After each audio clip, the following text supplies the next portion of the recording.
इस पूरे विवाद के बारे में बताएंगे और यह बहुत चिंताजनक बात है।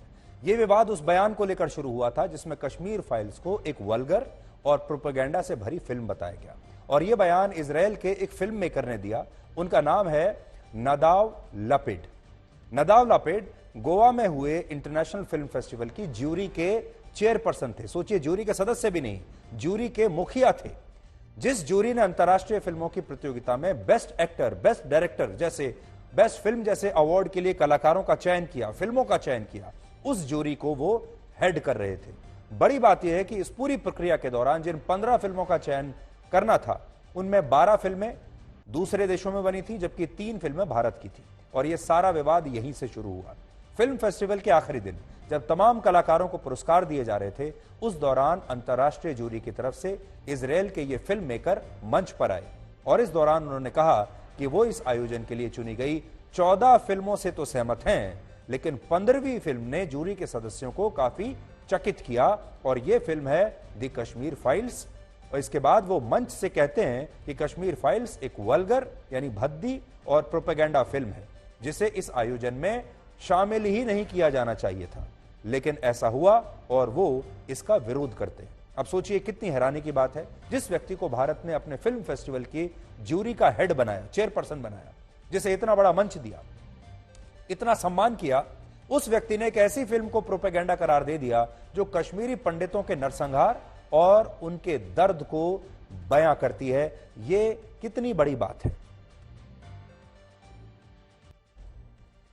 अब सोचिए, जहां यह व्यक्ति खड़ा हुआ है उस मंच के पीछे आजादी के 75 वर्षों का अमृत महोत्सव का पोस्टर लगा हुआ है। उस मंच के पीछे जहां यह व्यक्ति खड़ा हुआ है वहां पर भारत में होने वाले G20 का जो समिट है उसका पोस्टर लगा हुआ है।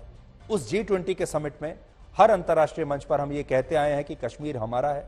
कश्मीर में अलगाववाद फैला, किसके कहने पर फैला, आतंकवाद किसके कहने पर फैला, उस पर एक फिल्म बनती है और उसी मंच पर, भारत सरकार के उसी मंच पर यह व्यक्ति आकर कहता है कि यह फिल्म प्रोपेगेंडा है। अब यहां बड़ी बात क्या है? बड़ी बात यह है कि जिस तरह सेना का अपमान करने वाली बॉलीवुड अभिनेत्री ऋचा चड्ढा को हमारे देश के एक वर्ग ने अपना समर्थन दिया, ठीक उसी तरह से इजराइल का यह फिल्म मेकर हमारे देश के खास वर्ग के बीच रातों रात लोकप्रिय हो गए हैं और उनके लिए यह कहा जा रहा है कि उन्होंने इस फिल्म की आलोचना करके बहुत बहादुरी का काम किया है, सच बोला है। हालांकि इस फिल्म मेकर को भारत में मिल रहे इस समर्थन के पीछे एक कहानी है जो आपको पता नहीं होगी। असल में नदाव लपिड इजराइल के हैं और नोट करने वाली बात यह है कि वो अपने देश की भी अक्सर आलोचना करते हैं और इजराइल से वो खुद भी बहुत नफरत करते हैं। यानी एक तरह से इजराइल में उनकी छवि टुकड़े टुकड़े गैंग के एक सदस्य की है। अब आप सोचिए, जो व्यक्ति अपने ही देश इजराइल का ना हुआ वो भारत का क्या होगा। दूसरी बात यह कि जो व्यक्ति इजराइल के टुकड़े टुकड़े गैंग का सदस्य है उसे भारत के टुकड़े टुकड़े गैंग का समर्थन तो मिलेगा ही। और इनके बारे में कहा जाता है कि ये फिलिस्तीन के समर्थक हैं। फिलिस्तीन की स्थिति वैसी ही मानी जाती है, आप जानते हैं, वो बहुत विवादित स्थिति है वहां पर। और इनकी फिल्मों में भी इजराइल के खिलाफ वैसा ही प्रोपेगेंडा होता है। ये खुद जो फिल्में बनाते हैं वो भी प्रोपेगेंडा वाली होती है। ये बात सही है कि इस व्यक्ति को उनकी फिल्मों के लिए गोल्डन बेयर और कांस जूरी प्राइज जैसे कई बड़े पुरस्कार मिल चुके हैं, लेकिन एक कड़वा सच है कि उनकी फिल्मों में इजराइल के खिलाफ सिर्फ एक प्रोपेगेंडा होता है जिसे पश्चिमी देश बड़ा पसंद करते हैं। बल्कि ऐसा करने वाले कलाकारों को भी हर बड़े मंच पर अक्सर पुरस्कार दिए जाते हैं। अब आप समझ गए होंगे कि किस तरह के लोगों को अंतर्राष्ट्रीय मंचों पर पुरस्कार दिया जाता है। भारत में इंटरनेशनल फिल्म फेस्टिवल का आयोजन हर साल होता है और यह आयोजन भारत सरकार और गोवा की सरकार करती है। इसलिए आज बहुत सारे लोग पूछ रहे हैं कि भारत सरकार से आखिर इतनी बड़ी चूक कैसे हो गई कि उन्होंने ऐसे आदमी को यहां बुला लिया और उसे जूरी का चेयरपर्सन बना दिया। यह बात सही है, इस आयोजन के लिए जिन 3 अलग अलग जूरीज का चुनाव होता है वो काम भारत सरकार की एक स्टीयरिंग कमेटी करती है। लेकिन इसके साथ ही यह बात भी समझनी होगी कि जब जूरी हेड को चुना जाता है तो इसके लिए नॉन ऑफिशियल लोगों की एक कमेटी बनती है जिसमें फिल्म इंडस्ट्री के अभिनेता, लेखक, डायरेक्टर्स और प्रोड्यूसर्स और कुछ दूसरे लोग शामिल होते हैं और वो मिलकर यह तय करते हैं, यह स्टीयरिंग कमेटी तय करती है कि जूरी में कौन आएगा।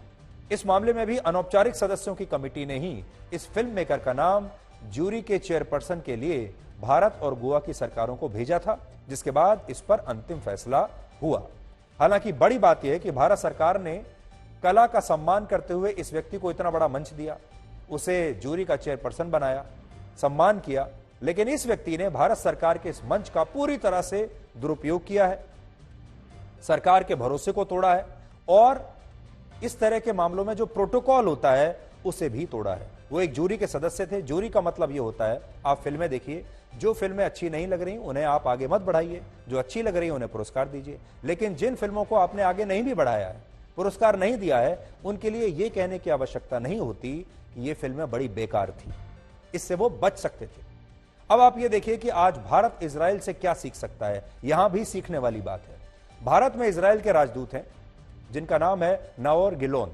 उन्होंने इस पूरी घटना के लिए इस फिल्म मेकर की खुलेआम कड़ी आलोचना की है और कहा है कि इस व्यक्ति को अपने किए पर शर्मिंदा होना चाहिए। यह देखिए कि इजराइल ने जरा भी समय बर्बाद नहीं किया इस डैमेज कंट्रोल को करने के लिए। इजराइल समझ गया था कि इससे संबंध खराब हो सकते हैं भारत के साथ, भारत के लोगों के साथ, इसलिए उन्होंने बिल्कुल सीधा रास्ता चुना और अपने ही इस फिल्म डायरेक्टर की उन्होंने कड़ी आलोचना की है।